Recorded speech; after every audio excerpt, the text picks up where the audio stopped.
જય શ્રી કૃષ્ણ, જય દ્વારકાધીશ મિત્રો. આજે આપણે અધ્યાય 18નો 17મો શ્લોક સમજીશું.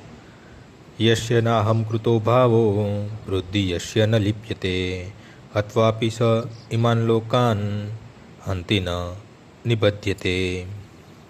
જે મનુષ્ય મિથ્યા અહંકારથી પ્રેરેલું નથી, જેની બુદ્ધિ બદ્ધ થયેલી નથી, તે આ જગતમાં મનુષ્યને હણતો હોવા છતાં હણતો નથી અને પોતાના કર્મથી તે બંધનયુક્ત બદ્ધ પણ થતો નથી.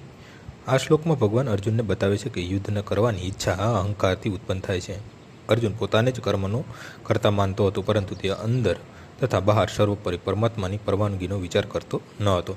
જો કોઈ મનુષ્ય જાણતો ન હોય કે સર્વોપરી અનુમતિ પરમ ઈચ્છા હોય છે, તો તે કર્મ શા માટે કરે છે? પરંતુ જે મનુષ્ય કર્મના ઉપકરણોને કર્તા તરીકે પોતાને અને પરમ નિર્દેશક તરીકે પરમાત્માને માને, તે પ્રત્યેક કાર્યને સિદ્ધ કરવામાં સમર્થ હોય છે. આવો મનુષ્ય કદાપી મોહગ્રસ્ત થતો નથી. જીવમાં વ્યક્તિગત કાર્ય પ્રવૃત્તિ તથા જવાબદારી અહંકારમાંથી તથા ઈશ્વર વિહીનતાના કે કૃષ્ણ ભાવનાના અભાવમાં ઉદ્ભવે છે.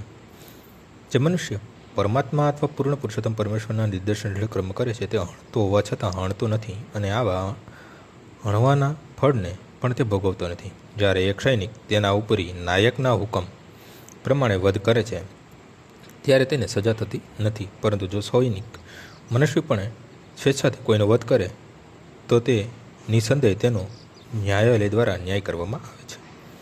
આજનો શ્લોક અહીં પૂર્ણ થાય છે. આવતીકાલે ફરીથી સવારે 6 વાગ્યે મળીશું. જય શ્રી કૃષ્ણ.